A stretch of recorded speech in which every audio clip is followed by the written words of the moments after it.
炒花甲，相信大家都有2个痛点：一，花甲到底焯不焯水？是冷水下锅还是热水下锅？2，花甲肉比较容易脱鱼，怎么炒才不掉下锅？今天给大家分享一下炒花甲的技巧。赤脚花甲，希望大家喜欢。花甲洗好了，就准备辅料。红椒准备少许，切成小块和备用。青椒2条，切成滚刀块。再备少许洋葱，生姜少许，撇薄，剁成姜末。大蒜来几颗，撇薄就可以了。再备少许的姜片，香葱来几根，把头头切成小颗颗。把剩下的葱切成葱花和备用。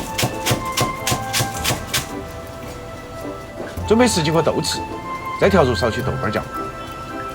起锅，把花甲倒入锅中，淋上少许花椒，加入适量清水，开大火烧至沸腾。这波操作看起来是不是有些不习惯？其实我是故意的，让大家看清一个重点：花甲是冷水下锅，冷水下锅，花甲才容易张开。锅中水开了就关火，不要长时间的加热煮，煮久了花甲肉也容易落。等够分8钟，花甲就会全部张开。把花甲倒出来，快速用冷水降温，防止肉变老，同时也为了冲去泥沙。外面大排档呢，这一步可能就不做了，因为客去了过后，分量要少很多，客人会觉得老板做生意不正直，嫌麻烦的回不做，这个不强求。重新起锅，锅烧热了就下油，滑锅，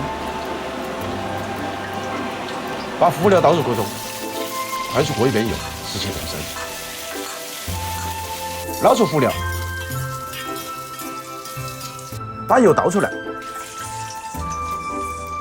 锅中留点低油，下姜葱旋，少许翻炒，把豆豉和豆瓣酱倒入锅中，快速炒香，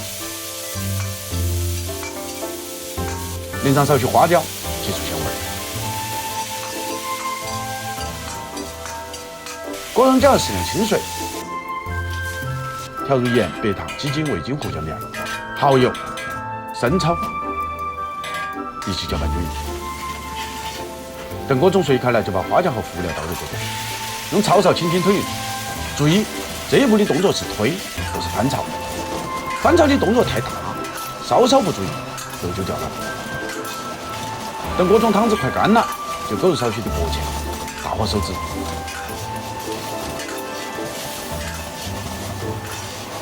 好，起锅，把炒好的花甲装入圆盘中，后面再撒个漂亮的葱花，美味之成。赤脚炒花甲，你学会了没有？学会的点赞，没有学会的点完赞后继续再看。躺在床中养，厨艺心中长。这是一个粉丝的留言，我个人建议还是要自己动手才行，不要怕失败。厨艺如人生，要甘于接受挑战，经受得起挑战的人，才能够实现自我的超越。锅碗瓢盆，油盐酱醋，生活就是这一日三餐的琐碎。为家人煮一次晚饭，平凡的日子背后，演绎着岁月静好的温暖。我是厨子，下期见。